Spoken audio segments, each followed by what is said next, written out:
This meeting is for 1 hour and 15 minutes. Jared S. will be sharing on steps 8 and 9 for 50 minutes. Jared, thank you so much for your service and your willingness to share your life with us today. At this time, please help me give a warm welcome to Jared from San Diego, California. His home group is the Big Book Awakening in San Diego. Welcome, Jared, and over to you. All right. Thank you, guys. My name is Jared. I'm a recovered alcoholic. What a blessing and a privilege to get to participate in my own recovery and come back to this meeting. I got such a good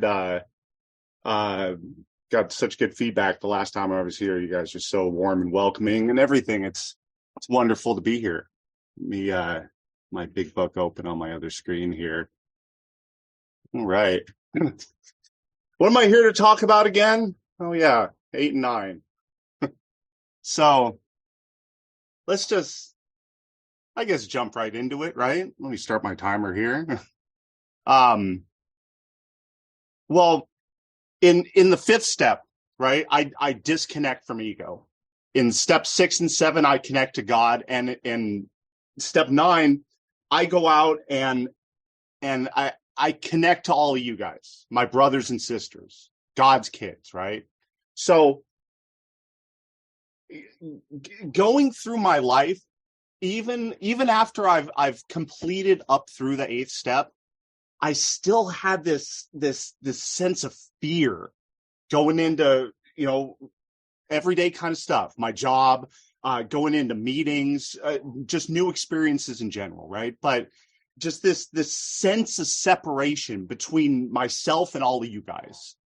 But something kind of remarkable happens as I begin to make these amends, and I sit across from family and friends, acquaintances, businesses. I start paying back the money.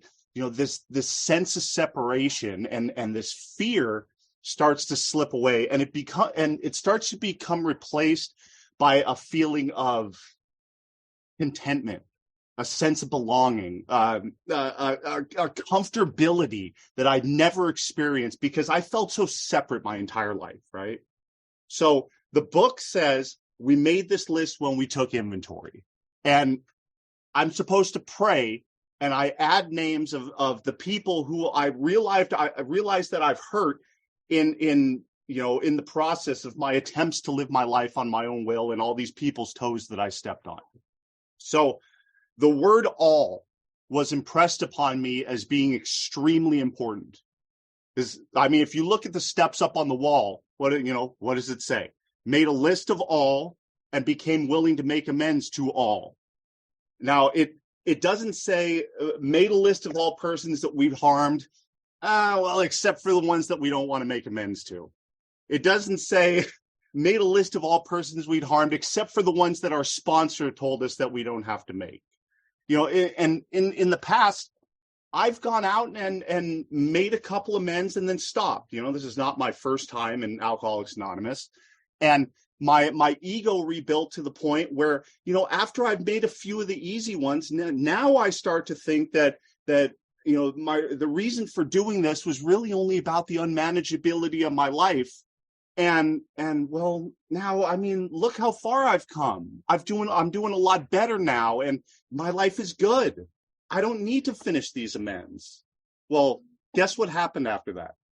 I picked up a drink over unfinished amends, but I had no idea that was the reason for it at the time.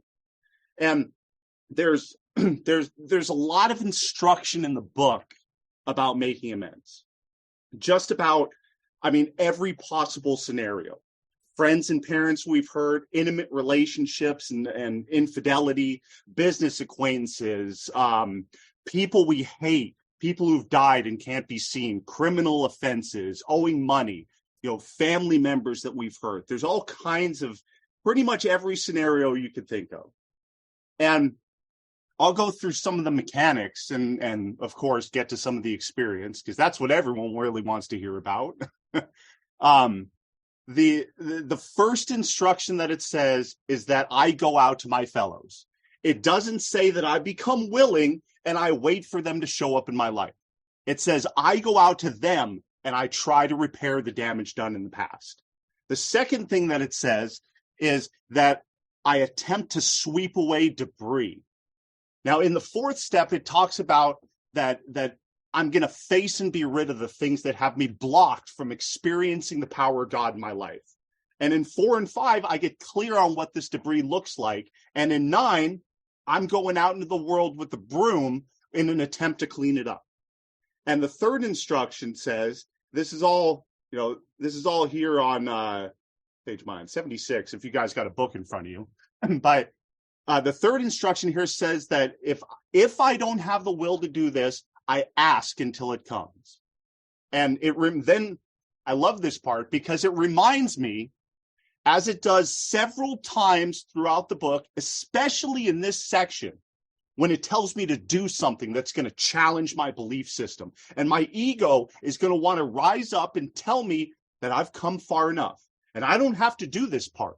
It reminds me that I've agreed to go to any length for victory over alcohol. And I can put that out to you guys. What does that look like to you? The question that was asked to me was, how free do you want to be? So the problem that I know I and most of the people that I've worked with run into is thinking that I know what the outcome is going to be and what I'm going to have to do to make it right. So I'm going to put off, making these financial amends because, I want to wait until I've got the full amount in large bills, that I just got from the bank, and I can go, walk in there and puff up my ego and, slap it down on the table in front of them and pay it all off at once, rather than do the humble thing of $20 a month for like the next 2 or 5 years or something. Well, we arrange the best deal we can. That's what my book tells me to do. So it's my job to make the list and to ask for the willingness. It's God's job to provide the willingness and the opportunity. The 9th step says, made direct amends wherever possible. So it's God's job to create the wherever. And there's absolutely nothing that I have to do in AA that I can't do. So if I pray for the willingness, God needs to provide the willingness and the opportunity, the wherever. So when I started going through this part of the work, I was instructed to get some note cards, and I write them on note cards. But I've also done it with on a sheet of paper with a list with different columns, and I've got about four columns on my 8th step list, right? So whether it's a pile of index cards or columns on a sheet, all of them pretty much fall into the same thing. These 4. The first one is the first pile of cards is people who I know where they are and I'm willing to make amends to them. That's an easy column. I can just pick that one up and go out and do it. I know where they are. I'm willing. Let's go. The second one is people who I know where they are, but I don't really want to make amends to them. I don't want to face them yet, right? So I've got the wherever, but I don't have the willingness. What am I supposed to do? So I do what the book says, and I'm supposed to ask. Anytime the book says ask, it's a prayer. I'm supposed to ask God until it comes. Then we got the third pile of cards, which is I've got the willingness to make the amends to these people, but I don't know where they are. I don't know how to find them. So there, God has to provide the wherever. He has to provide the opportunity, right? So when they pop up in my life randomly, like I'm sure some of you guys have experienced in this section, I already have the willingness. Bam, I can just go make the amends. Then there's my favorite one. Then there's the last column or the last pile of cards. I got this one sitting way off to the side. People, and this is people that I don't know where they are. And even if I did, screw them. I'm not even interested in praying for the willingness to even entertain the thought of these people. So with this one, God has to provide the willingness for me and the wherever. So every amends that I've ever had to make is going to fall into one of those 4 categories. And I need from God at least one of those 2 things, the willingness or the opportunity. So It's my job to pray for the willingness, and it's God's job to provide the willingness and or the opportunity. And it's really interesting what happens going through the work, doing this stuff. You have no idea what kind of action, what chain of events will be caused in the future from the amends that you make. Amazing things can happen down the line as a result of your amends. Because people remember you when you go out of your way to set things right. That's not something people see on a regular basis in today's world, unfortunately. Maybe you get a call from somebody, it says, oh, my son or my daughter's in trouble. Can you talk to them, right? Or I've been drinking too much. Can I talk to you about it? I don't know what to do. Or I know someone who wants to stop drinking and they don't know how. Can you help? Stuff like that. You can feel so degraded and like a piece of crap going into an old employer that you stole from, but you never really know the outcome. You might admit your fault and tell them you stole money or a product or embezzled this or that or whatever. And then maybe years down the line, way in the rearview mirror, years down the line, you get a call from that old employer, that old boss. Now he's moved on to something else and he started this new company and he wants you on their team because regardless of what you did to them in the past, someone that's going to be that honest and admit their faults and try and make it right is going to be really useful for and trustworthy for this new endeavor. So all of a sudden we become part of the healing instead of part of the problem. But I'm afraid. I'm afraid to make especially the financial amends, because how am I going to live? How am I going to survive? Oh, I'm not making very much money. I don't have very much where I won't be able to make it. Every amends that I've ever made has not hurt me or made me less than. It's built me up. It's amplified me and made me better. It has come back to me many times over. Everything is connected. I pay back money and all of a sudden I get raises and better job opportunities. I go into it with this fear, thinking that my quality of life is going to be affected. And it looks very threatening. But today, I'm here to play the role that God assigns me. I clean up debris, we can call it. That's what the book says, from past relationships.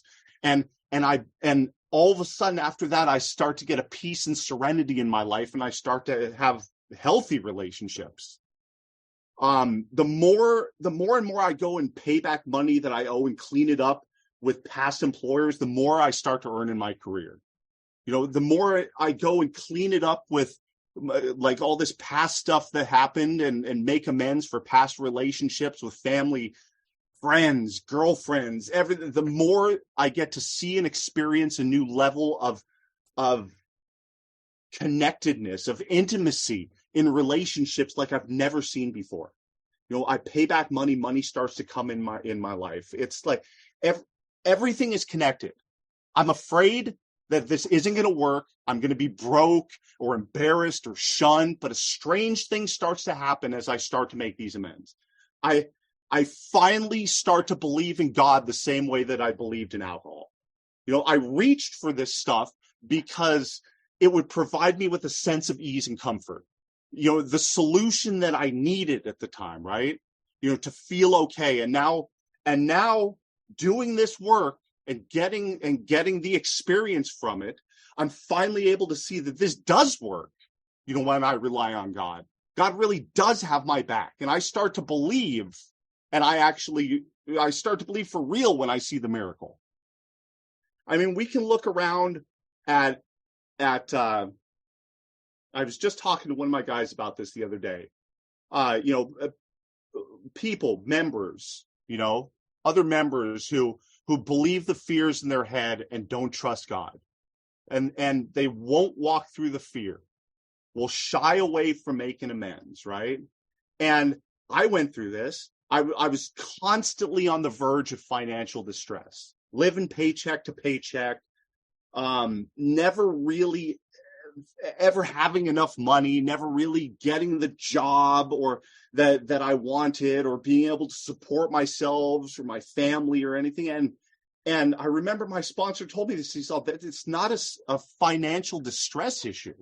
It's usually behind unmade amends or the inability to see them. You know, it's the spiritual principle that I cannot accept, possess, or obtain and hold on to something that I do not truly deserve. But it's not that God won't give it to me. It's just that I'll sabotage myself and throw it away because deep down inside, I don't think I deserve it because of my old beliefs. You know, and the things that I've done and the unwillingness to make them right because I don't want to face this kind of stuff. But by going back into the world after I connect to God, after I connect to all of you guys, and I begin to undo all this past negative energy that's touched my life. And I mean, some people like to call it karma. Got to set the scales right. You know, some people like to call it what goes around comes around. You know, but inevitably, I have to let go of what I think it's supposed to look like. Because when I place the outcome in God's hands, the results are better than anything I could have planned. And I mean, there's so much instruction in the book and direction about what to do for making amends, because there's so many different like, you know, no two instances are alike, but there's a great guideline for pretty much everything in the book. So I want to give you guys some experience of some amends that I've made because it's powerful in my life. But most of, you know, some of it, you guys don't know me, so some of it needs a little background. Back in April 2006, I was at the apex of my alcoholism and addiction. I was stealing cars, robbing stores, doing a lot of fraud. I'd alienated myself from everybody around me. Been up for a couple days, and I was in a northern suburb of San Diego here, walking around in the middle of the night. I remember walking down a long street that dead-ended with kind of a weird offset cul-de-sac on the side of it. Well, I stole a truck that was parked at the bottom of a really long driveway of one of the houses over there. So April 20th, 2006, I was involved in a high-speed chase in that truck down the 5 freeway here, felony evading arrest. It ended up in downtown San Diego with me damaging city property, going the wrong way down one-way streets, blowing through intersections, putting people's lives at risk. So needless to say, I did not get away. In fact, I went to prison, state prison shortly after that. I finished that term. I paroled out to a program. Fear sobered me for a bit. And I managed to remain, we can call it dry, for about 4 years as I tiptoed through the steps and I did what I thought wasn't too difficult, right? But I failed to have a spiritual experience. You know, I didn't, you know, I wasn't fearless and thorough in my inventory. I didn't finish my amends. I wasn't doing anything with the disciplines of steps 10 and 11. And shockingly, the day came where I drank again. You know, and there I am, back in jail one more time, lost everything again. March 11th, 2011 became my last sobriety date. So I just took 12 years. I went through the work a couple times before I found a group and a sponsor who were clear on the precise, clear-cut directions in the book. So fast forward to 2017. I applied for this job that I have absolutely no business applying for with my kind of history. I applied to be a machinist for the Department of Defense to make parts for aircraft. And they wanted to know, it's the federal government. They wanted to know specific details about my past. So I end up having to go to the courthouses, pay 50 cents a page for my 1.5-inch thick record. And they told me, I have this big book of my record, and they told me that they need me to scan it to them, scan copies to them, the entire thing. I'm all, oh my God. So I'm set it up and I'm scanning it with my phone. Talk about a fourth step, seeing all this stuff. Geez. And I'm scanning it, flipping, scan, flip, scan, scanning it with my phone. And something caught my eye.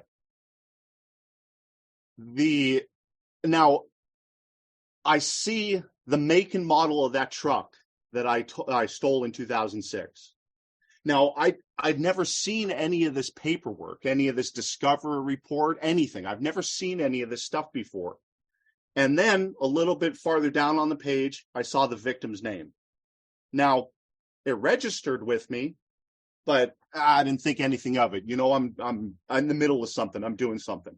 So a couple days later, this name, it starts coming up in my meditation. And I kind of brush it off. Okay, whatever. Comes up, keeps coming up, keeps coming up. So I talked to my sponsor about it. And he reminded me what it says in the 8th step. The word all. And he told me to go to God with this. Because personally, for me, I thought it was a little drastic to have to do something like that. But God put it on my heart to go and clean this up. So after it kept showing up in my meditation for a week, I kept trying to, nope, I'm not supposed to do that, not supposed to, and then kept showing up. I just said, fine. You know what? Okay, okay, God, I get it. So on a Saturday, I take off. I had a hazy memory of the area that it was in. It was 11 years prior.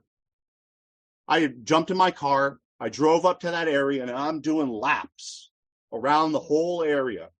Looking, I'm all, I'm nothing standing out at me. I get a call from my wife. She said, well, where'd you go? And I tell her she's in recovery too. And she says, whoa, how's that going? And I said, not well. Nothing looks familiar. And she said, well, did you pray? I said, well, of course I prayed. And she said, well, maybe it's not the right time. Okay, I'll take that. I come back, going into meditation. I asked God, I said, God, if you really want me to make this amends, please show me how to find this person. Come out of a meditation. I get that weird thought that comes from nowhere. Jump on Google Earth. Okay, satellite view. I look on there and I know I'm looking for a long street with a weird offset cul-de-sac off there. I look, I'm all, okay, satellite view. That looks like one. Click on that. Okay, write down the address. Another one. There's another one over here. Write down the address. I had 2 or 3 of them, right? Okay, fine. Next weekend comes up. I say, okay, well, I'm going to go check this out. Said a prayer. Jumped in the car. Punched in the GPS, the address. And it's taking me right to the same place that I was doing laps in the week before. And I remember pulling up, it says, go pull up to the stop sign, go straight, make a left, make another left, and you're there. And I'm thinking, that's wrong. That's wrong. I remember I had to go all the way around. It was a long dead end street. And it's like you couldn't get through there that way. You had to go around or whatever.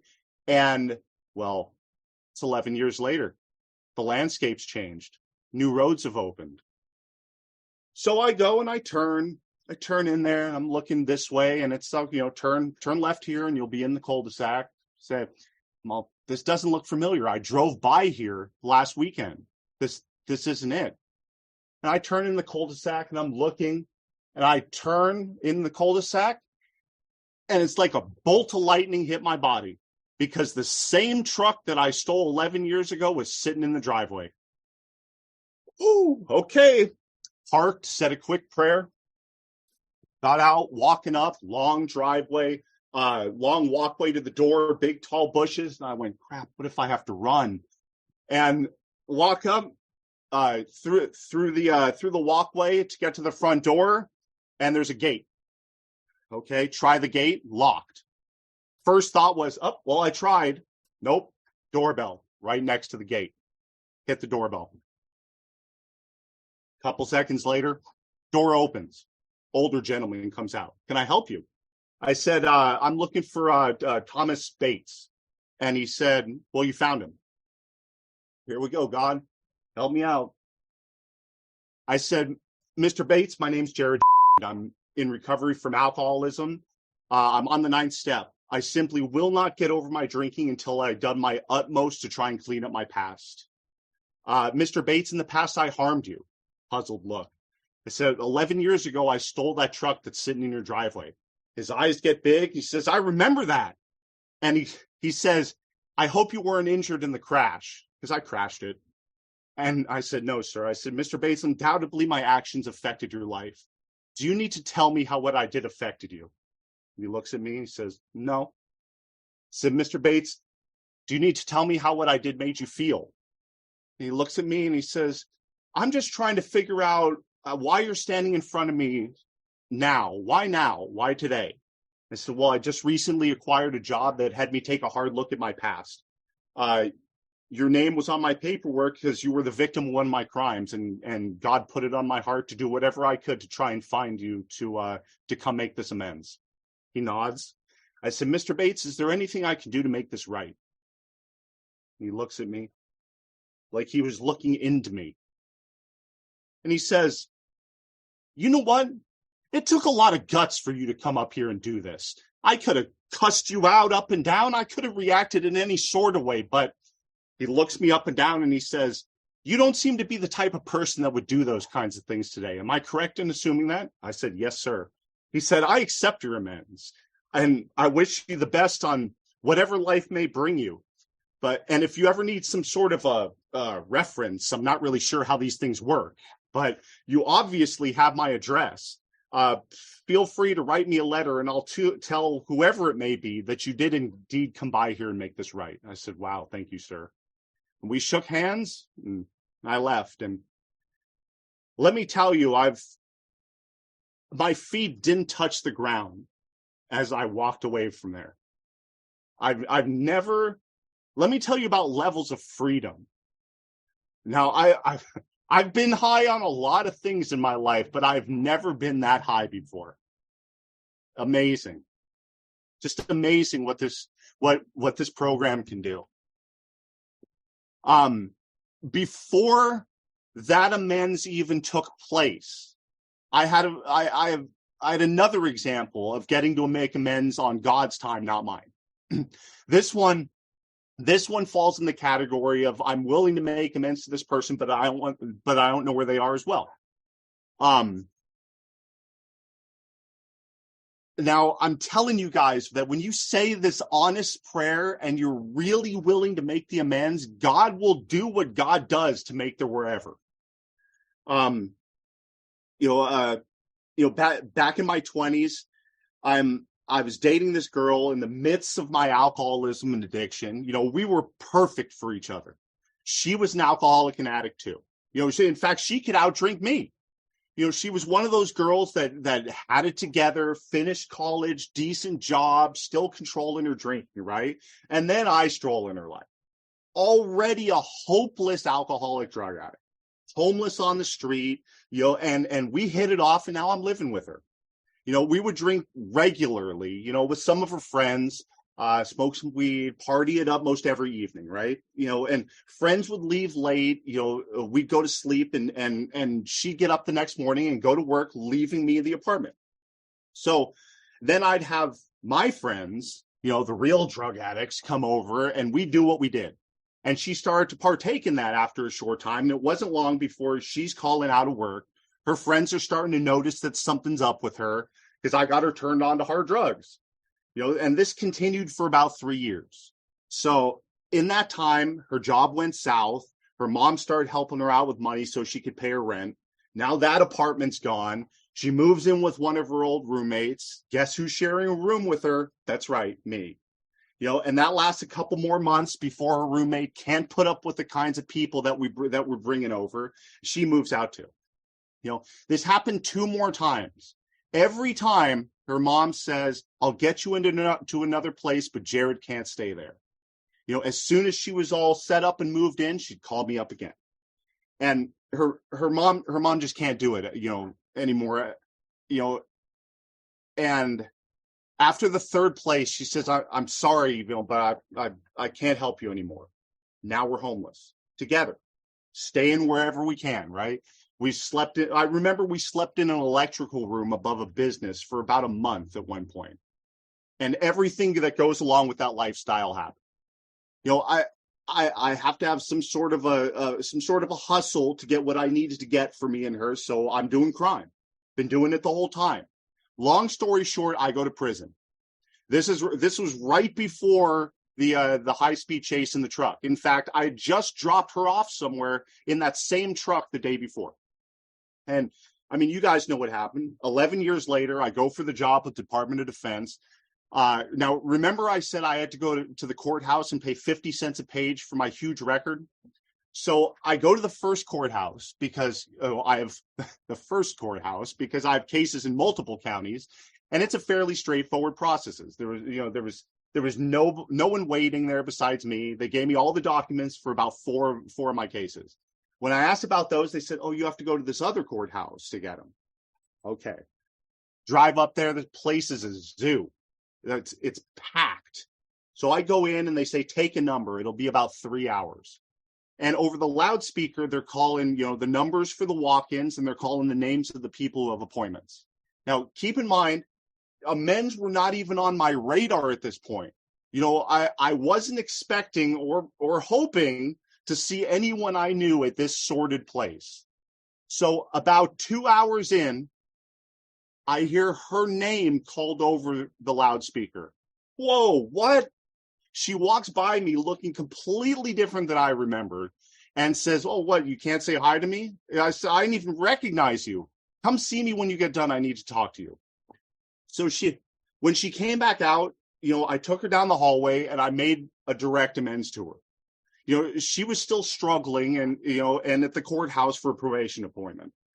I got to clean up all the harm that I was aware of and quite a few things that I wasn't aware of.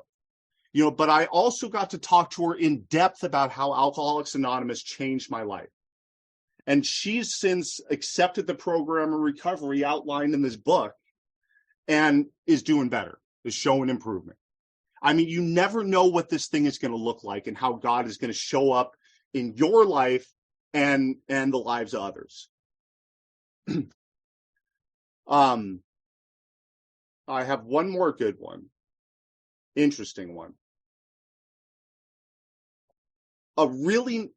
Another interesting part of the amends process is when I get to be an instrument in God's plan to bring about amends in someone else's life. This one requires a little bit of backstory too, because it involves my family. Excuse me. So I'm an only child. And I've always been very close with my grandparents on my mother's side. Not so much with the ones on my father's side, though. I never really knew why, but I never questioned it, right? Not at least until I got sober and did this work. Question your beliefs, question your thinking, question your practices, right? That's what was brought to me by doing this work. So I remember a few hazy memories of visiting my grandparents on my dad's side, but very few, especially compared to the other grandparents. My grandma had passed away in the mid-90s, and after flying back east to New York for the funeral, all communications with that side of the family stopped, as far as I knew. And I think it's also worth noting here that my dad is the oldest of 4 children, and he has 3 younger sisters. One passed away from cancer in the early 2000s, of whom he didn't attend the funeral. The other 2 and my grandma, I haven't seen or heard from since the funeral of my grandpa. So after the I guess you could call it the rapid growth of cell phones and social media, I remember, throughout my alcoholism, my grandma trying to reach out to me a handful of times over the years while I'm in the midst of all that stuff. Now, I was far too busy being a criminal or getting sent to numerous rehabs to have the decency to respond. Probably just too embarrassed to have to tell her about my lifestyle, right? And my dad's side of the family was kind of just kept out of sight, out of mind, not talked about. So I get sober and commence doing this work. Put a few years together, and God and I are recreating my life. So Megan, my wife, and I, we get engaged, right? We move in together with our son, with our first son, and he was, I think, 5 or 6 at the time. So I randomly get a Facebook request from my aunt. I approved it, and she sent me a message, and she said, "Hey, thanks for, accepting the request," and tells me that her sister, my other aunt, and her son are coming out from Texas at the end of the week. She said it's rare that they're all in town at the same time, and she's wondering if I'd like to connect, right, and come see them and my grandma at grandma's condo. And I hadn't heard anything about any of these people. I thought grandma was was in Florida, retired out to Florida a long time ago, as far as I knew. Well, it turns out she lives an hour and a half away from me now. I still thought she was on the East Coast for years. So, in the message, she asked me, she said, give it some thought. She hadn't told my grandma that she was contacting me, so there'd be no disappointment on grandma's part. And my aunt said she'd understand whatever my decision is. Well, I mean, come on. Of course I'm going to come up there. I'll bring the whole family so she can meet her great grandson. So I talk to my parents pretty regularly. So the next time I talked to my dad, I told him about the message, right? And immediately I heard the change in his voice. And he said, "Well, you can do whatever you want." But he was very adamant I didn't tell them anything about my parents, where they lived, how they're doing, nothing. He wants nothing to do with my grandma. And I kind of started to inquire a little bit, and he blamed his childhood upbringing, differences of opinions, and just pride that have kept him out of contact with her for more than 15 years. And he actually said his feud, quote unquote, he used the word feud, his feud with her is closer to 40 years. But I mean, so unfortunately, my dad even went as far as to say that if I die first, I don't want her at my funeral, and I won't be going to hers if she dies. He was very dismissive, and I could tell he was getting aggravated. And as I tried to explain that the spiritual principles that I live by today don't line up with that kind of behavior. And I mean, I've known my dad to be like this my whole life. So, it didn't surprise me when he refused to budge on this. Best thing I can do is just love him for who he is and not try to change him, to lead by example.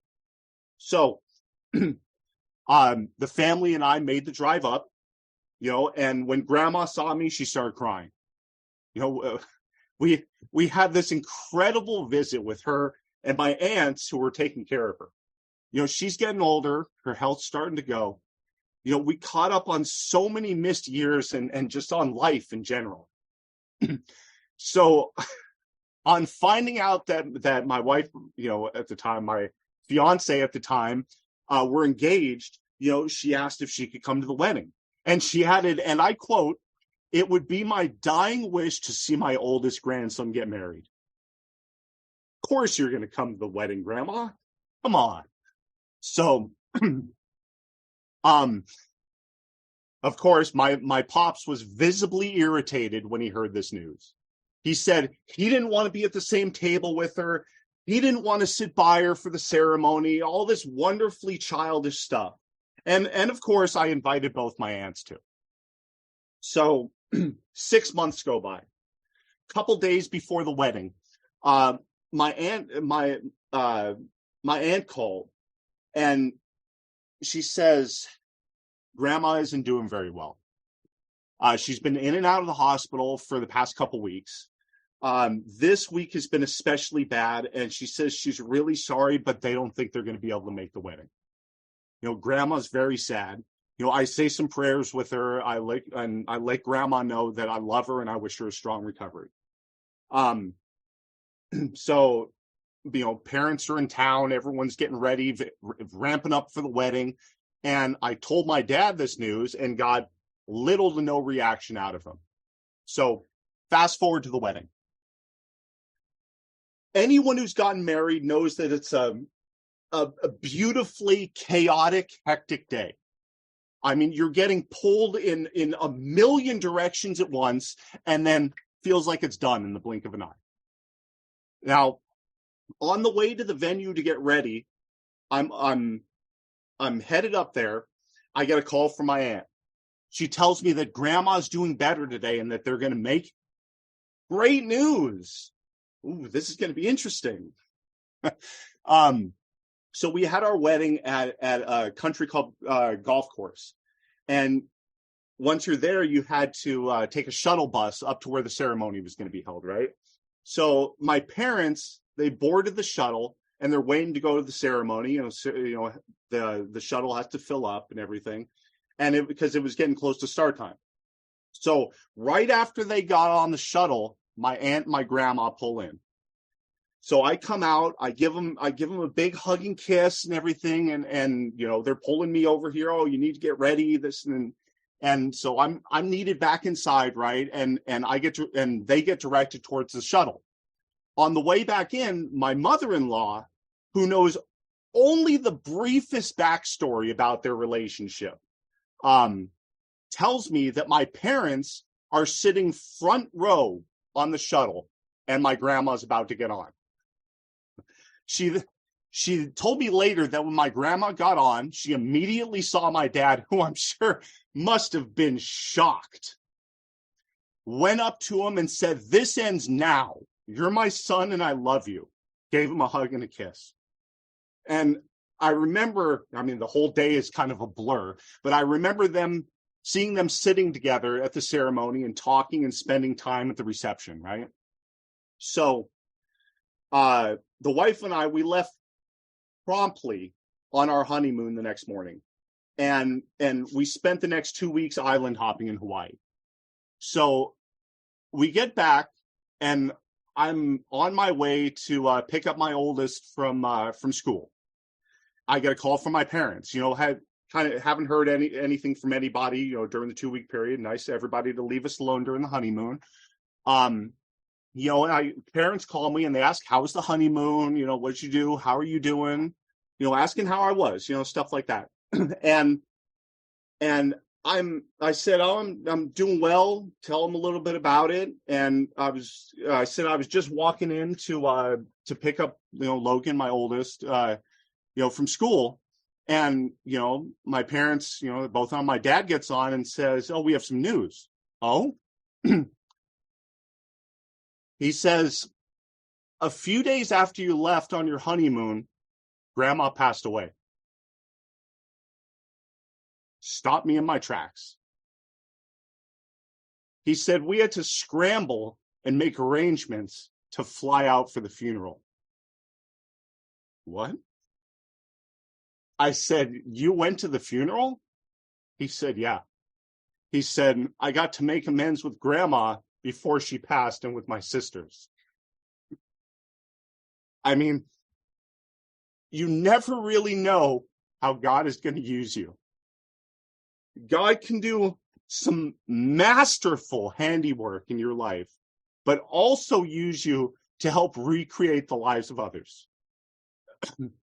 Bringing back together parents and children, brothers and sisters.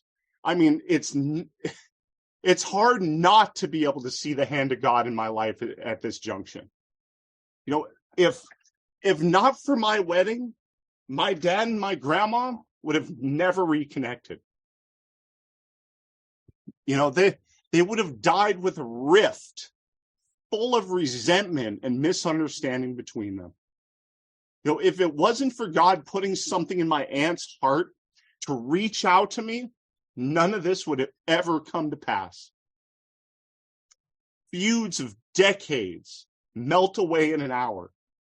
Rarely do we fail to make satisfactory progress, This stuff really works. Going out in the world and cleaning up the debris that we've accumulated is the result of trying to run the show ourselves, and stepping on toes in the process is where the magic really starts to happen. Don't miss this stuff. Sit across from people, admit you're wrong, stand up and be a man, be a woman, be the child of a loving creator who wants you to demonstrate love to the rest of God's kids in this world. We are all connected. There is nothing but oneness. If I harm you, I harm me. One day, I hope that I can fully grasp this on a cellular level. This is the magic of Alcoholics Anonymous. When you actually just do the work, sit across from people, do the steps, do everything that it says, amazing things will happen in your life. It will change your life, and it will never be the same. I think that's all I got. My name is Jared. I'm a recovered alcoholic.